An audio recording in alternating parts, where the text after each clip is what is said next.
Kimbara kumbara kumba kimbamba, kimbara kumbara kumba kimbamba, kimbara kumbara kumba kimbamba, kimbara kumbara kumba kimbamba.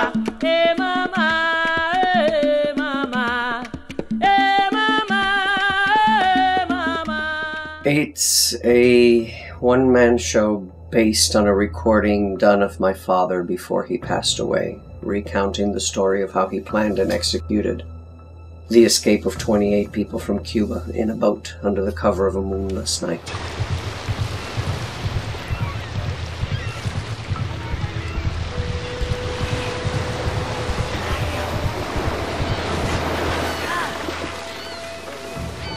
The vehicle is a Cuban story, but it's a more of a universal story, and certainly it's the American story. It's the story of immigration. It's the story of looking for a better life, story of pursuing freedom. Quite often after the show, people will come up to me and ask me, want to talk to me, tell me about their grandmother that escaped Nazi Germany, or a grandfather that escaped Poland, or someone that escaped Vietnam. Most recently, an African-American woman came up to me and equated it to the escape of slaves trying to reach freedom. So it's more universal than just a Cuban story. In my particular case, because I'm Cuban, that's the way I'm telling it. But it's really also a love story. It's the story of a love between a man and a woman, my parents. The story of the love for their children. The story of love of country. The story of love of freedom. So in a way, it's also a love story. And it's not a political story. I don't make any judgments on the United States or Cuba or anything. It's just this particular family at this particular time in history and what was happening and how they dealt with it. I was commuting between LA and New York. I did for a few years, working in New York, working in LA. And it had been maybe a year or two since my father had passed, and I started listening to the recording that my nephew had done. I think probably just because I was missing my father, and I wanted to hear his voice. And I went to the part where Opie throws a stone in the old Andy Griffith show, which is actually in Beverly Hills, believe it or not. I sat there and I just started listening to the tapes. And it occurred to me to start writing conversations that I imagined happened between my parents and my father and the other people on the boat. Never with the intention of it becoming a one-person show. Maybe somewhere in the deep recesses of my mind, the seed was planted that this could potentially be a show. But I didn't write it with intending it to be anything other than just a cathartic experience for me. I wrote for a few weeks. It just flowed. It wasn't difficult. And eventually I just stopped writing and I kept it in my computer for 2 years and did nothing with it for 2 years. It just sat there. And then one day I was in New York and I had, so through a series of serendipitous events, I had an audition for an HBO show. They wanted to see me the following day. They wanted me to keep the whole day free. I had the whole day free except till 8 o'clock at night. And my agent calls me back and she says they want to see you at 7:45 p.m. So it came down to, do I mess my friend over, you know, and not go and do what I committed myself to do, or do I go to this very good callback audition? And I couldn't do that to a friend, so I told my agent I can't do the callback. And on my way to the theater where I was going to do the reading, I'm like asking, okay, there are 12 hours in the day, you could have chosen, why 7:45 p.m.? I mean, really? And I got to the theater, and for the first time in 2 years after having written it, for the first time, because I never mentioned it to anybody that I had written this, never. That day, why, I don't know, I said, as all the other actors were sitting around waiting to start the reading, I said, you know, I wrote this thing and I'm looking for somebody to shape it and direct me in it, and develop it with me. And one of the actresses that was doing the reading, Theresa Rebeck, really talented actress and director, she said, I'll do that. I've done that for like 4 or 5 other shows. I did it for my own one-woman show off Broadway about the Italian actress Anna Magnani. And I said, okay. She gave me her card, and I said, I'll call you after the holidays. It was just before Thanksgiving. So Thanksgiving, Christmas, Hanukkah, all of that. I'll call you after the holiday. And it was the first person she'd ever given her card to. Because her mother said, well, if you're going to do this, you got to get cards. So I was the first person she gave the card to. And January, she calls the friend whom we were doing the reading for, and he called me and he said, listen, Theresa's looking for my Cuban friend. So I called her and we chatted, and she said, can I read the script? And I said, what if I read it for you, to you? And she said, okay. And she came over and I read it. And literally, it was like being in a movie. She looked at me and she said, let's put on a show. There are so many wonderful themes in here. There's a theme of separation. There's a theme, the paternal theme and the maternal theme, the escape. There are just such huge themes that we can explore and work with. Let's just put up a show.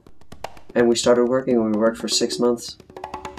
And eventually I went, okay, I got it. I needed to go to this auditions for this show to get off the ground, because otherwise perhaps it still would have never happened had I not run into Theresa. It was she was right where she needed to be at the perfect time for me to meet her. And that's how that came about. There's this little theater in New York called Stage Left Theater, and she co-produces or lets you produce completely. And I think the first time around I produced it myself, which basically means you pay for everything. You know, your lighting people, your sound people, the theater, but it was a very nice venue, and I thought I would do it 3 times and that would be that, but it's been almost 2 years, and it's grown. I mean, little by little it's grown. I mean, there were quite often audiences of 2 people. You know, I would go out there and I would give them a fantastic show, as best I could, because they deserved it. There were 2 people in that audience, and they were the only ones there that came out to see me perform this, and I would. And on several occasions, one occasion, the woman brought back 17 people from her church the following week. On another occasion, it was a woman by the name, and her husband by the name of Zelda Melwitz, who is from Long Island and lives in Los Angeles. And she was the only one, and her husband, in the audience. And turns out she knows every Cuban, dead or alive, on both coasts and in the center of the country. Then it was through her that I met Paquito de Rivera, and giving me the possibility of this turning into a full-length musical version. But back to the producing it. So I've been producing it, self-producing it for a year or more, but now people are producing it for me, like in Washington, D.C. at Metro Stage, so I don't have to worry about everything. I can just worry about doing the show and giving my best performance. How do I do the character transitions? That's the fun part. That's the part that makes it exciting. That's the part that you train for, and the being very specific with your character choices. You know, when my father puts his foot on the chair, you know it's who it is. When my mother grabs her neck, you know that's your mother again. So it isn't that she has to do so much, it's just this is now, for the audience, has become cheeky. So the moment this happens, everybody knows. It doesn't matter what else I'm doing, this says it all. To be very clean, so that it doesn't bleed from one into the other. If it bleeds from one character into the other, then the audience is like, which one is he now? It has to be boom, boom, boom. Very, very specific, but that's the fun part. That's the training, and that comes in from years of taking classes with a master teacher by the name of Wynn Hanman, who doesn't let you get away with anything. That's the fun part.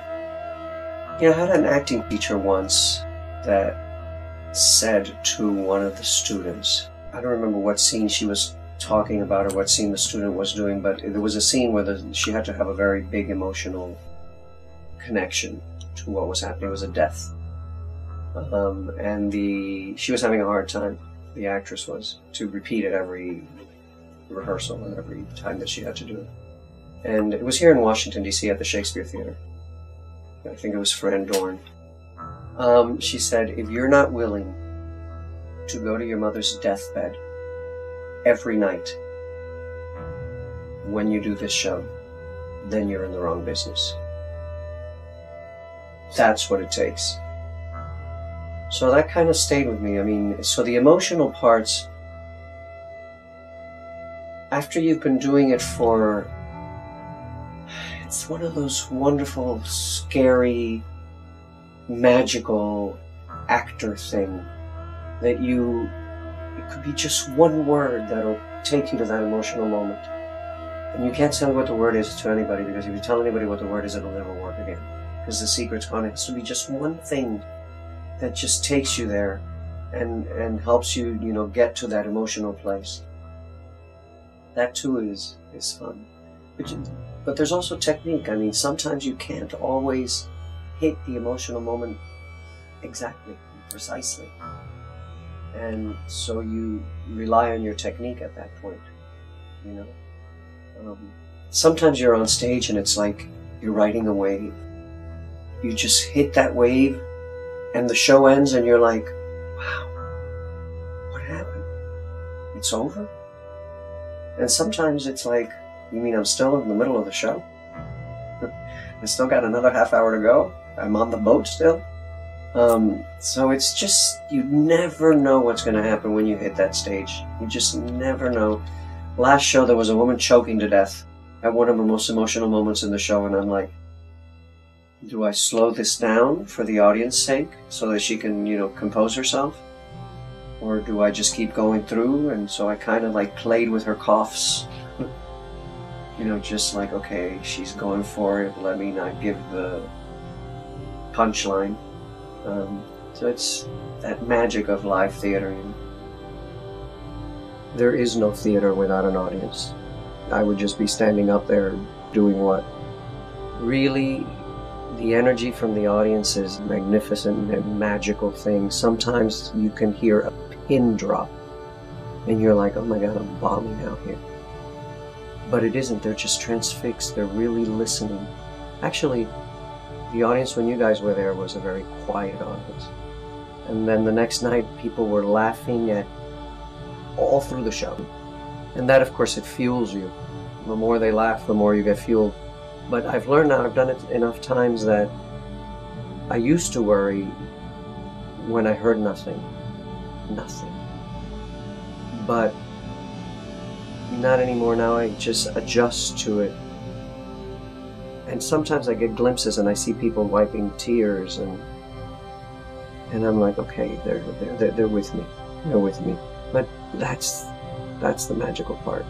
There's so many magical parts about being on stage, but the audience obviously is one of them. It's like, I guess if I were to do something for the camera from the show kind of situation, it would have to be something very intimate in the show, because the camera is so in your face and this show is so big themes and emotions, and that's why I think it would be a great musical. Because, I mean, those moments where you just have to sing it. You just can't speak it anymore. It's too much is inside of you. It has to be sung. King bara kumbara kumba king bamba, king bara kumbara kumba king bamba, king bara kumbara kumba king bamba, king bara kumbara kumba king bamba. Hey mama.